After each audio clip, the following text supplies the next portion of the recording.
इंसानियत। ये कहानी एक शहर की है जहाँ एक विजया नाम की बूढ़ी औरत अकेले रहती थी। उसका अपना कोई नहीं था। पति के जाने के बाद वो उसके पेंशन के सहारे दिन गुजार रही थी। बेचारी विजया अकेले ही दिन काटते काटते उदास हो जाती थी। मोहल्ले के लोगों का भी उसके घर आना जाना कम ही था। मोहल्ले के लोग अपने बच्चों को भी उसके पास जाने नहीं देते थे क्योंकि वो निसंतान थी। उसके जीवन में कुछ नहीं था। रोज वो अपना काम करती थी और कभी खाना खाती थी तो कभी मायूस होकर खाली पेट ही सो जाती थी। ऐसे ही विजया के दिन कट रहे थे। वो सिर्फ आने वाली मौत का इंतजार कर रही थी क्योंकि अकेलापन उसे खाए जा रहा था। एक दिन वो दरवाजे पर बैठी थी, तभी एक भूखी कुतिया वहां पर आ गई। उसके पेट में बच्चे थे। विजया को उस पर तरस आ गया और उसने कुतिया को खाने के लिए रोटी दी। रोटी खाकर कुतिया की भूख मिट गई। वो खुश होकर दुम हिलाने लगी। उसे देखकर विजया को भी अच्छा लगा। फिर दूसरे दिन वो कुतिया फिर से विजया के घर के बाहर खाने के लिए आ गई। उसे फिर से विजया ने खाना खिलाया। ऐसे कई दिन बीत गए। कुतिया अब विजया के साथ ही रहने लगी। उसे उस कुतिया से लगाव हो गया। वो उस कुतिया को भौरी कहकर बुलाने लगी। अब विजया जिंदगी में अकेली नहीं रही। भौरी उसके जिंदगी का हिस्सा बन गई थी। अब विजया हर रोज अपने साथ भौरी का भी खाना बनाने लगी। कुछ दिनों बाद भौरी के 4 बच्चे हो गए, जिन्हें देखकर विजया बहुत खुश हो गई। विजया ने अपने पेंशन के आधे पैसे भौरी और उसके बच्चों पर खर्च करने का निश्चय किया। बूढ़ी विजया अब जिंदगी काट नहीं रही थी, जिंदगी जी रही थी। उसके मायूस चेहरे पर अब मुस्कान आ गई क्योंकि अब वो अकेली नहीं थी। भौरी और उसके बच्चे उसके साथ रहने लगे थे। विजया उनका बहुत ख्याल रखती थी। कभी कभी वो खुद कम खाती थी, लेकिन भौरी और उसके बच्चों के लिए दूध रोटी का इंतजाम करती थी। विजया भौरी और उसके बच्चों को अपने बच्चों की तरह प्यार करती थी। पर ये खुशी कुछ ही दिनों की थी क्योंकि वो जिस मोहल्ले में रहती थी उस मोहल्ले वालों को ये बात खटकने लगी। मोहल्ले वालों को उन कुत्तों की तकलीफ होने लगी। एक दिन एक औरत विजया से गुस्से में आकर बोलती है, ये कुत्ते रोज मेरे आंगन में आकर गंदगी करके भाग जाते हैं और तू क्यों इन्हें पाल रही है? बच्चे तो है नहीं बुढ़िया को, और कुत्ते पाल रही है बुढ़िया, वो भी 5-5। यहाँ लोगों को खाने को नहीं और ये कुत्तों को खिला रही है, और वो हमारे घर के बाहर गंदगी करते हैं। और इस तरह से विजया को तरह तरह की बातें सुना रही थी। लेकिन विजया भौरी की खातिर लोगों की बातें सुनती थी। बेचारी विजया को और उसके कुत्तों को मोहल्ले वाले बहुत तकलीफ देते थे। सब लोग भौरी की वजह से विजया से झगड़ा करने लगे। विजया बेचारी सब कुछ बर्दाश्त कर रही थी। विजया उन लोगों के दरवाजे पर भौरी ने की हुई गंदगी भी साफ कर देती थी क्योंकि उसकी वजह से किसी को तकलीफ ना हो। पर लोग उसके पीछे ही पड़ गए और आपस में खुसुर-फुसुर करके विजया और भौरी के खिलाफ षड्यंत्र करने लगे। एक आदमी बोलता है, सारी मुसीबत की जड़ ये कुतिया भौरी है।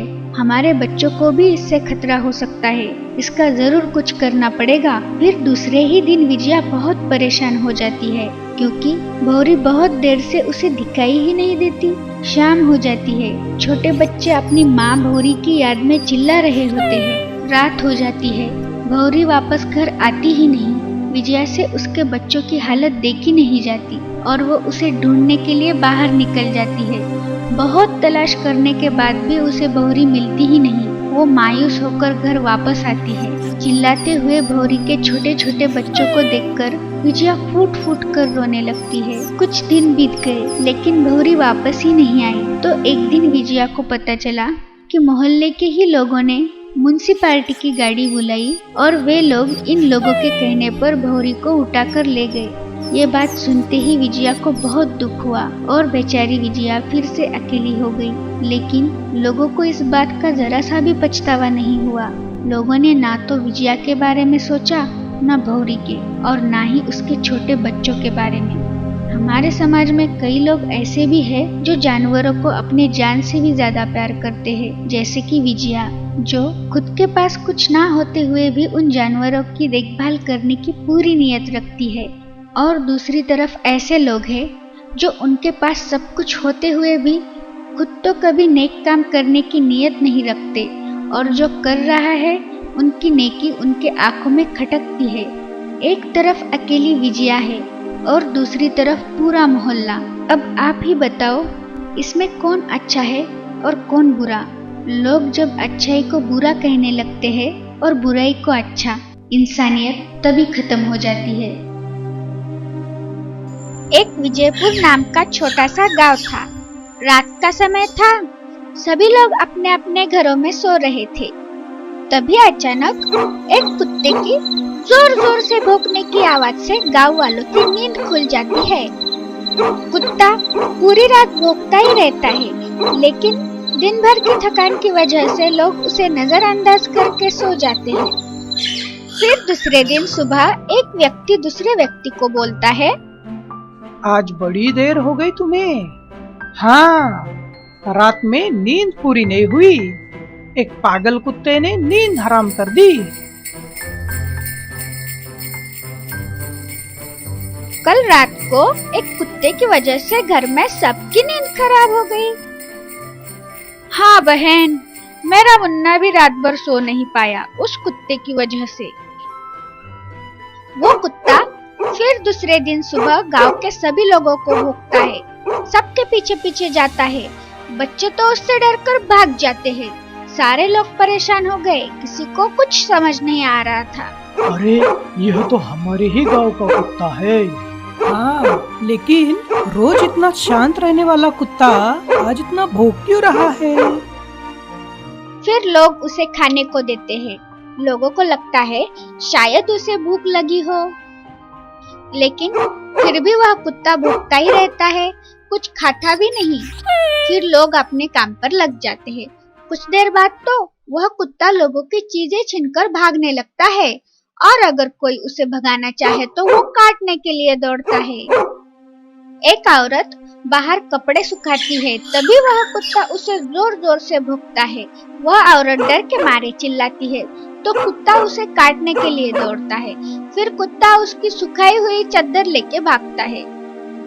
गांव वालों को समझ ही नहीं आ रहा था कि ये कुत्ता ऐसा क्यों कर रहा है, कहीं ये पागल तो नहीं हो गया। फिर थोड़ी देर बाद एक बच्चा आंगन में खेलता है।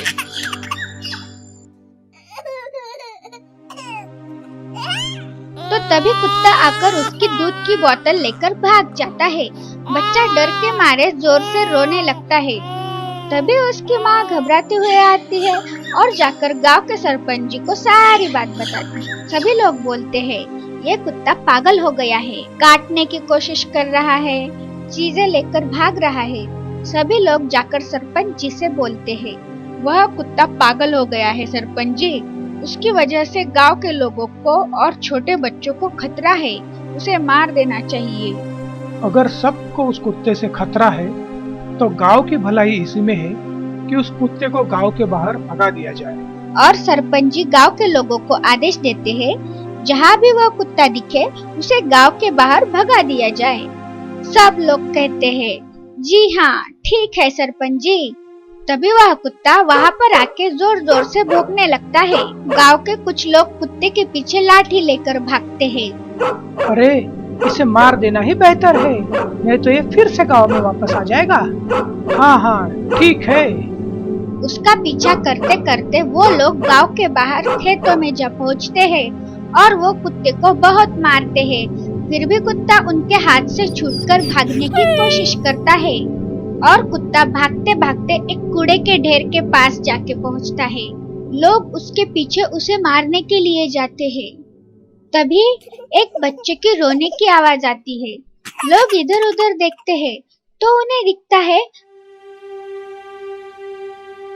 कूड़े के ढेर के पास एक छोटा सा बच्चा है और कुत्ता उसे बोतल से दूध पिलाने की कोशिश कर रहा है। लोग उस बच्चे को तुरंत उठा लेते हैं और वो बेचारा कुत्ता जख्मी अवस्था में उस कूड़े के ढेर के पास बैठ जाता है। लोगों को समझ नहीं आता ये बच्चा यहाँ पर कौन छोड़ के गया। सब लोग परेशान हो जाते हैं, किसी को कुछ समझ नहीं आता। लोग उस बच्चे को लेके सरपंच जी के पास जाते हैं। वो सब देखते हैं उन्हें सारी बात समझ में आती है, तभी वो सारे गांव वालों से बोलते हैं। सभी लोगों ने बच्चे को तो उठा लिया, लेकिन उसे जिसने बचाया है उस कुत्ते पर कोई ध्यान नहीं दे रहा है। उस कुत्ते को सभी लोग पागल समझकर मार रहे थे। उसने ये सारी चीजें, ये बोतल, ये चद्दर उस बच्चे की जान बचाने के लिए लेकर भाग रहा था। उसे हम लोगों की वजह से कितनी चोट आई है, लेकिन फिर भी वो बच्चे को बचाने की कोशिश कर रहा था। हमें उसका शुक्रिया अदा करना चाहिए। किसी भी बात की परवाह न करते हुए उसने इस नन्हे बच्चे की जान बचाई और वह सभी लोगों को यही बात बताने की कोशिश कर रहा था, लेकिन किसी ने उस पर ध्यान ही नहीं दिया। लेकिन ये जानवर होकर उसने उसकी वफादारी और इंसानियत दिखाई, और कोई इंसान होकर भी जानवरों की तरह इस नन्हे बच्चे को ऐसे यहाँ पर छोड़कर चला गया।